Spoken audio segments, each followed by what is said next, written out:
All right, everyone, welcome back. This is a course about music production, and now we're going to talk about EQ. What is EQ? Let us have a look. Here it is. This plugin is called Channel EQ. You have many other EQ possibilities, so you can open them if you'd like to. So what is EQ? I will open a new one to illustrate it better. EQ is just gain. It's a line. And I can lower that gain. You see, it says gain over here. We'll make it bigger so you can see it better. Oh, let's see if we can actually enlarge it a bit more. Okay. So it's a gain line. You can lower the gain of the instrument, or you can make the gain higher. So it's just volume. Okay, but there is more to it. You can actually change the volume of a certain frequency of that sound. Now, before you start lowering certain frequencies or making them higher, you should know what frequencies are. Let me clear that up for you. So if I sing na na na na na na na na, I went from 220 hertz all the way down to 110 hertz. If I would go up na na na na na all the way to the higher A, then I would have moved from 220 to 440 hertz. This A is 110, 220, 440. If you can go higher, you end up at 880. That's the other A. So it's an uneven scale. The difference between 10,000 and 20,000 hertz is exactly the same as the difference between 110 and 220 hertz. But the importance is, if you start EQing something, what are you actually doing? So let's have that harmonics chart first. If I sing na, an A, I'm not sure if it's exactly an A, but approximately, then I sing 220 hertz, but there are harmonics too. What are exactly harmonics? These are notes or frequencies sounding on top of that A, and you can't hear them because they're softer. So if I sing an A, on top of that A, there sounds another A, and then there's an E sounding on top of it, and then another A, and then a C sharp, and another E, and then a G. So everything that's sounding on top of it is forming a dominant chord, A7 chord. Does it stop there? No, it goes on and on and on and on. All the way to 20,000 hertz, you have harmonics sounding on top of that one A. You could wonder, like, okay, harmonics, is it important, harmonics? It is. Because if you take away the harmonics, I will do it for a moment. So the singer, the male singer you're going to hear, will be singing between 110 hertz and probably around here. He will not reach any lower notes, so we will cut him off too. That's the notes he's singing. When he has a page with the written melody on it, these notes are all within this frequency range. So if I turn on the vocal, will you then actually be hearing this vocal, these notes clearly? No, you will not. Let me give a demonstration. So this is the vocal.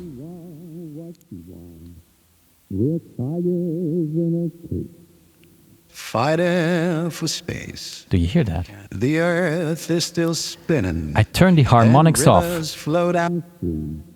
But not much is left. The vocalist is not just singing the notes that are on the page. No, he's singing a lot more. He is singing a lot more notes. We call them harmonics on top of it, all the way until here, and they give the sound that makes they make the sound clear. Because without the harmonics, with just the fundamentals, so to say, the fundamental notes, it sounds as if the singer is singing behind a wall. I am what I am. You are what you are. All right. Let's have a look now. The male vocal, I will put it a bit like this. The male vocal is going to sing, I have to do it like this, between 110 and 440 max. The female vocal will sing between 220 and probably 880. I'm not talking about an opera singer, but just a pop singer. So these are the fundamental tones that person is singing. A kick drum goes all the way until 110, and that's it. And so it goes somewhere between 50 and 110. That's the kick. I mean, that's the fundamental tone of the kick. It might have also a lot of harmonic sounding on top of it, and it will give that kick its specific sound. It makes it a clear kick sound instead of a muted kick sound. With muted, I mean that it sounds as if it's played behind a wall. The same goes for the bass. Just the fundamental tones of a bass, they stop at 100 hertz. That's here. So the instrument is just over here. Why do I show you this chart? I show it to you so you have first a clear understanding of which instruments are in the same frequency zone, the fundamental tones. Look at that. The bass stops at 100 hertz and the male vocal starts at 110. This acoustic bass is not in the way of the vocal. So that's already good to know. The fundamental notes are not in the way. But have a look here. The guitar, the resonator guitar, the free strings of a guitar, nearly all overlap with that male voice. So the guitar, the fundamental tones of a guitar are in the way of a male vocal. But they're not in the way of a female vocal. That's why when a girl sings with a guitar, you can clearly hear the vocal of the girl and the guitar separated. And when a male sings, his vocal you might get some interference, might not pierce through very well because the guitar is avoiding that. Have a look here, the left hand of the piano. I'm just talking about if you have the central C and the left hand is put one octave at the left side and the right hand on the piano is put at the other side of the C. So one octave down, one octave up. A piano can go much lower and much higher, but that's not what this chart is showing you. So the left hand of the piano is quite a match with that male vocal. Do you see that? Most people don't realize when you play a bass line on the piano that you are actually playing right where the vocal is. If you would lower your left hand one more octave to the left, you would not be in the way of that male vocal. So when you accompany on a piano a male vocal, why not give him some space at the left side of the central C? So the first octave at the left side of the central C4, that's the central C, it's called C4. These numbers are just the octaves. The first octave on the piano at the left side is called 1, and then the second octave is 2, and so C4 is kind of the middle of the piano. And so the left hand is in the way of that vocal. The right hand a little bit too, so why not spread out use open positions when you play the piano, so you create some space for that vocal. But have a look here. The left hand of the piano is absolutely not in the way of the female vocal. So that's good to know, isn't it? And it's also when you start EQing, you should know which instruments are interfering with each other. Now, when you look videos about EQing, you might get confused. Why?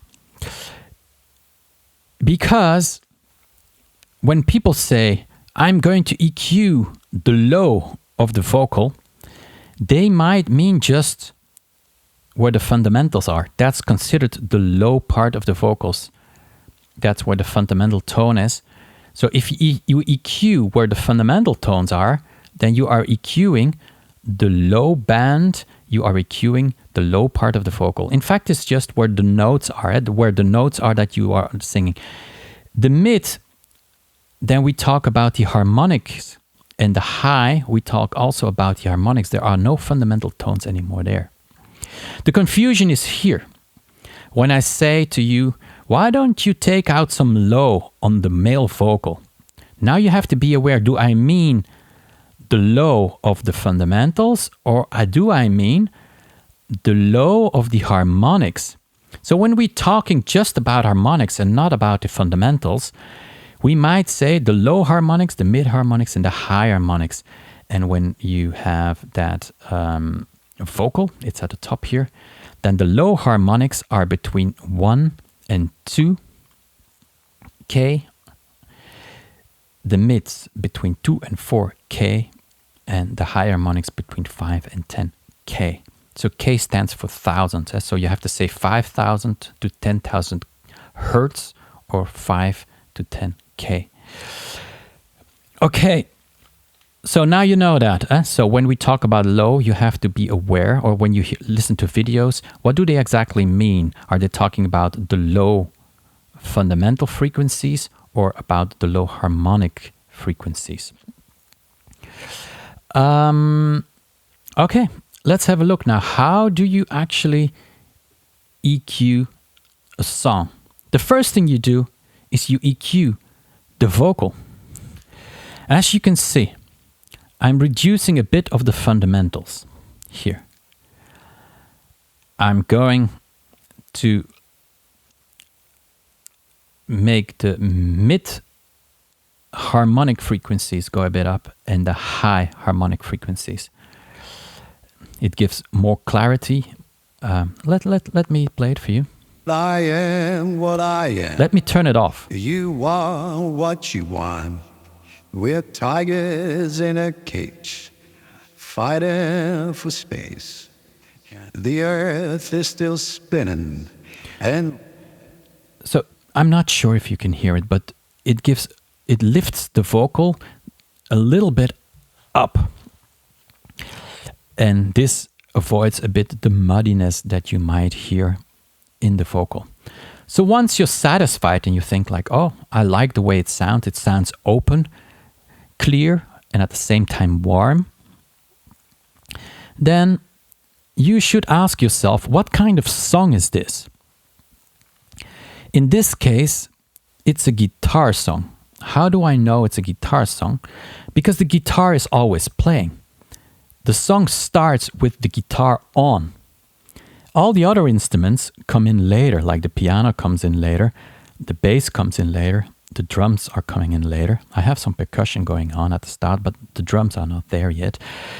So this is definitely the next most important instrument is the guitar. So what you should do now is solo your vocal and that guitar. You open the EQ of your guitar, and now you start EQing that guitar. I am what I am. You are let's like and what I am. So you should start EQing that guitar.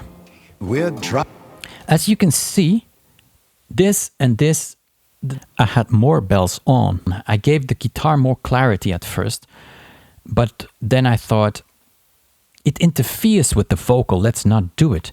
So the guitar is not sounding as bright as it can be, as big as it can be, as impressionant as it can be, because I adapted it to the vocal. I thought like, nope, I always have the impression the guitar is a bit too sharp in comparison to the vocal. So I turned it down a little bit. So it's kind of flat. There's not much EQing going on here.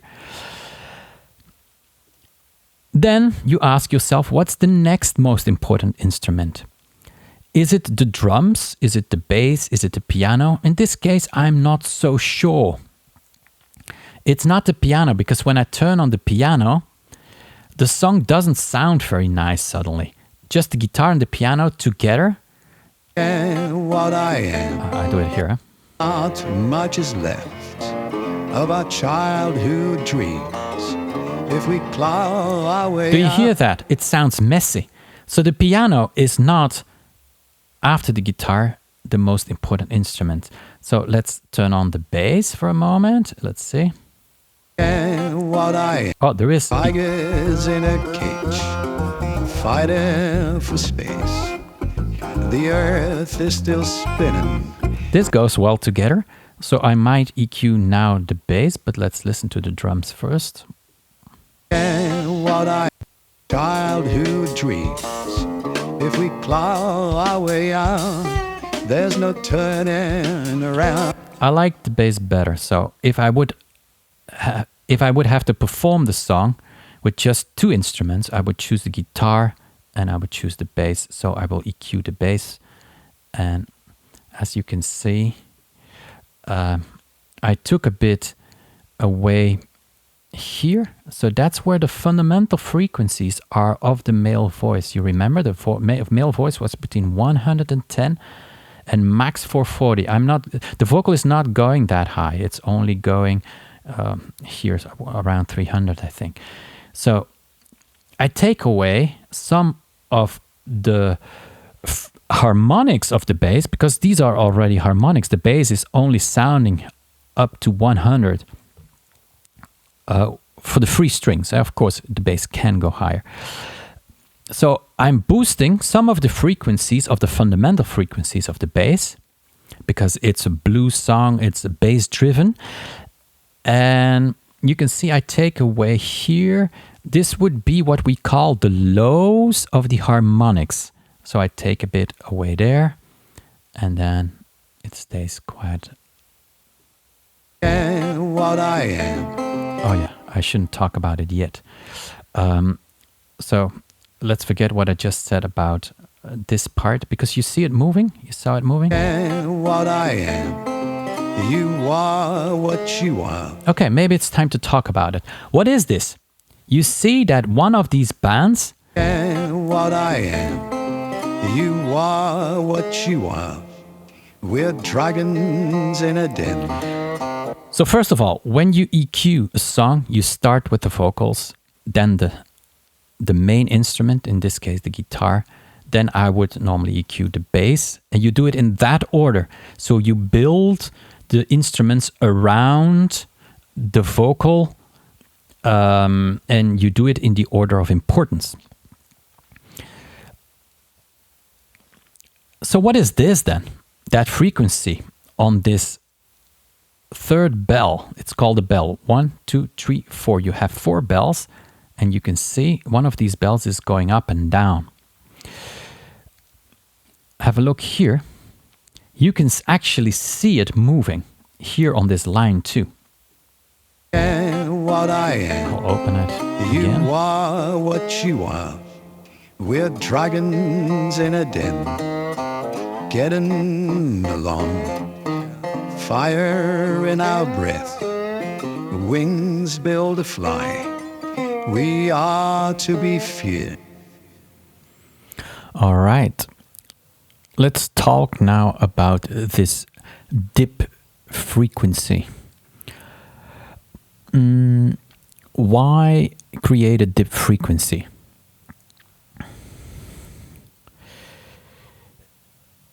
The reason is I want the vocal to be the first instrument you listen to. So when I turn on this chorus, or I'll take this chorus. Yeah, what I am, you are what you are. Your attention goes to the male vocal. Why is that? Because the guitar and the piano have some side compression on it. That means, I have them here, I think. I talked about this in the video, in the compression video, the first video of this course. So every time the piano plays or the guitar is playing, some of that volume of the piano is reduced. And some of the guitar volume is reduced. So the piano and the guitar come together, and then I reduce the volume every time the singer sings. So it's side chained to the vocal. Bus 177 is the vocal. It's the dry compressed sound of the vocal, in fact. So every time that dry compressed vocal produces sound, the guitar and the piano, the volume is reduced by about 3 dB. But that's quite aggressive. It's a very aggressive move to make an instrument to use side compression. Why is it aggressive? Let me show you. It's as if I'm doing this. So there's 3 dB, isn't it? It's as if I'm doing this. Every time the vocal sings, I lower the total gain of the guitar and the piano, and I bring it back up to 0. So he's singing, he stops. He's singing, he stops.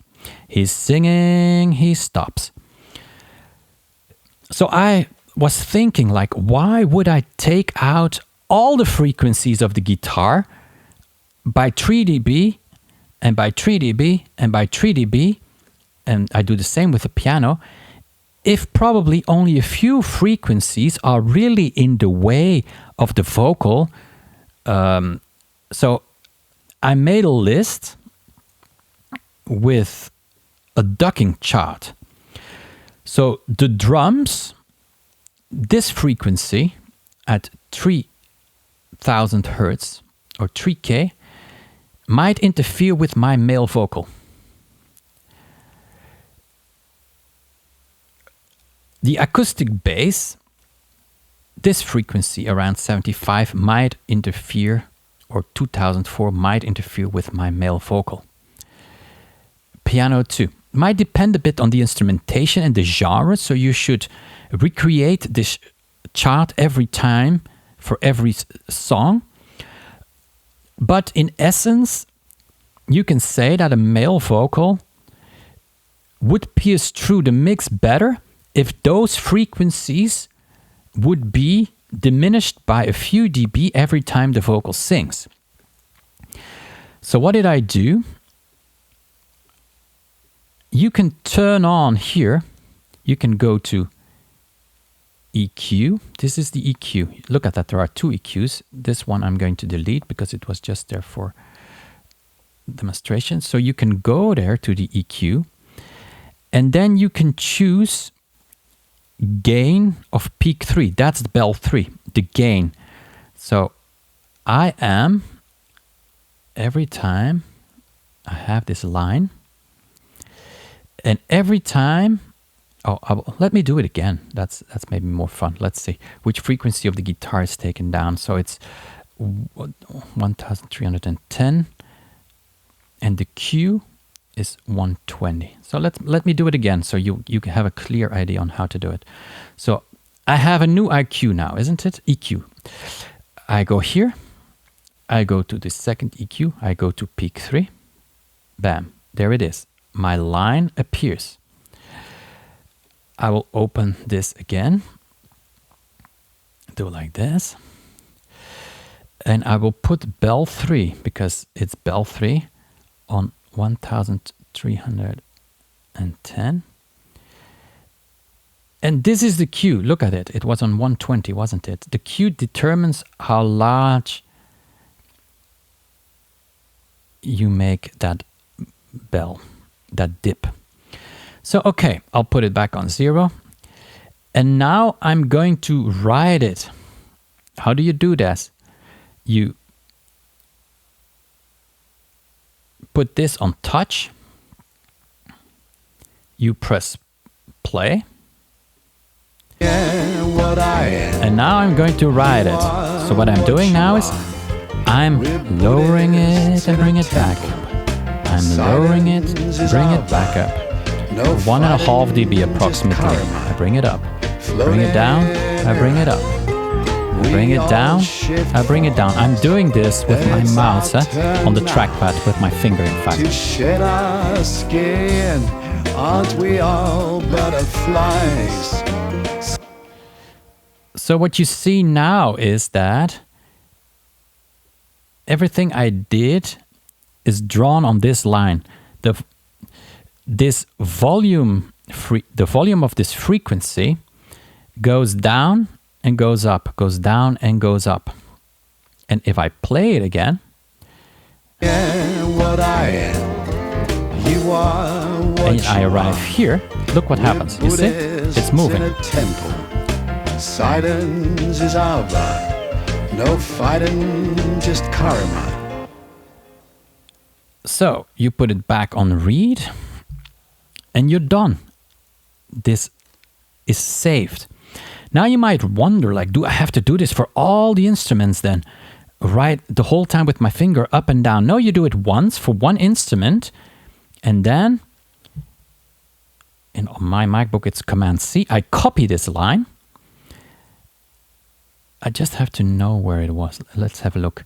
So the channel EQ was on position 3. That's important. It only copies it if the next channel EQ is also on position 3. So I go to my piano. I place the next EQ on position 3. I think it's on position 3. Let's see. Yep, it is. And if I now paste, do Command V on my MacBook, when I paste it, then I have already succeeded by bringing that same dip, that same bell dip to the piano. What I am, you are what you are. There it goes.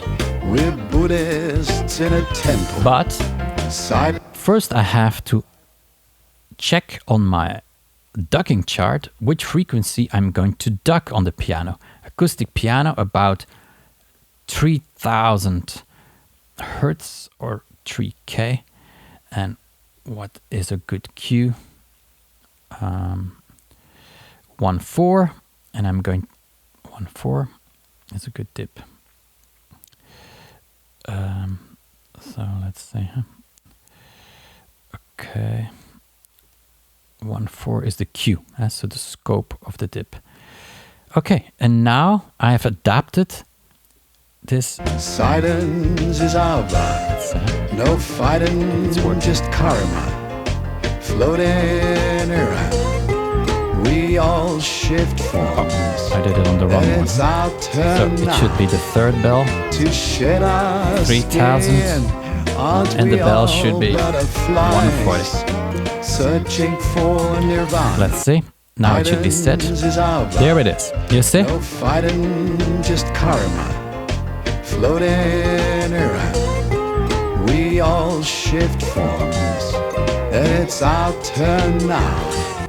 So that's how you do it. You copy that line to a new channel EQ and you adapt the frequency according to the piano needs that dip around 3K. The drums, the group drums might need it also around 3K, so that's easy. But you have to adapt the frequency. So the previous frequency for the guitar was around 1300. For the guitar, it's around 3000. So you have to move it.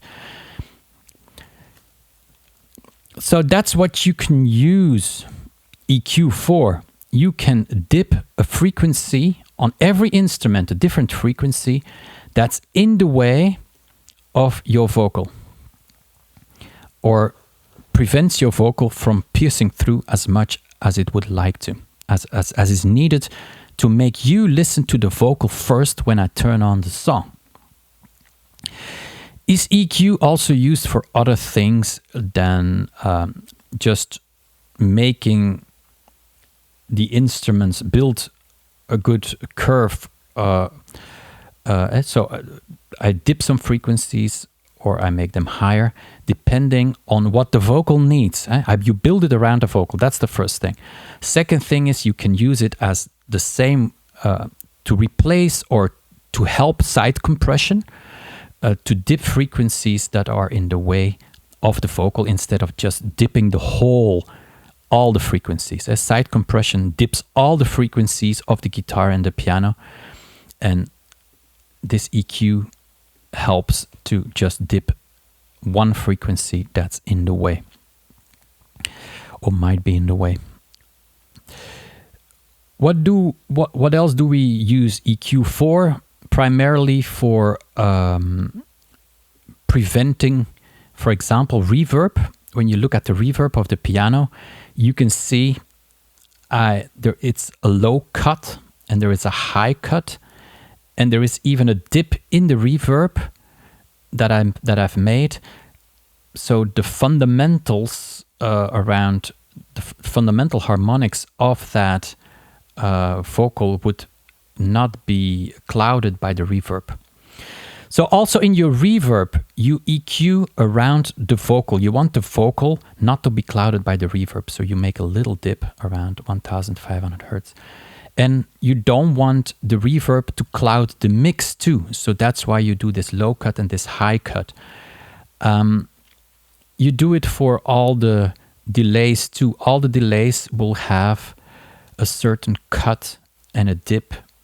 So they would not cloud the mix. And this is so they would not cloud the vocal. And so the dip is to prevent clouding the vocal, and this is for preventing clouding the mix too much with unnecessary frequencies. Let's say something about EQing. I will have a separate video on the master, but I want to show you something. So Ozone 10 compared a lot of jazz songs, and you can see when I made Ozone listen to my song, it suggested to lift a little bit the frequencies here, and it suggested to lift a little bit the extreme low frequencies over here. Probably it did this because I cut them off, so they are not there at all. But if I change the genre, if I tell Ozone, but it's not jazz, this is a pop song, then Ozone will compare my song to a few thousand pop songs, and it will tell me that I have to lower the EQ line here to make it sound more poppy. If I say like, oh no, it's not jazz, it's rock, you will see it creates even a bigger difference. It lowers even a lot of frequencies over here, and it makes a lot of frequencies over here much higher. So you can see that rock has a lot more high end and less frequencies over here. Probably because rock, we want it to sound aggressive, and with more high frequencies in it, it sounds more aggressive. That's why. So Ozone compared all these rock songs and tells me now what I should change. Of course, I use this just as a reference. Imagine this is a rock song, and Ozone tells me on the master my EQ line should be adapted to this. I will go back to my own EQ. I will go back to the EQ here, and I will change it. If they need more high on the master, I will create this more high myself. I want it to look the way it looked. So I made a jazz song. I will close it for a moment. I will open it again because I don't want... Okay, so let's go back to the master. So I mixed the jazz song. I EQ'd the jazz song, and Ozone told me that my EQing was close to perfect. If Ozone would have said, no, it should look like this, then I would have gone back to the pre-master of every instrument, and I would have adapted the EQ line of the drums, of the bass, of the guitar, and the piano, and the vocal. Not in that order. I would have started with the vocal, then the guitar in this case, then the bass, and so on. So that in the end, when I ask Ozone to look at it again, it would tell me it's perfect. So it gives you a nice reference, but it also gives you a clear idea that EQing depends on the genre of the song. So you build it around the vocal, but also you make it genre dependent. All right, I think that's enough.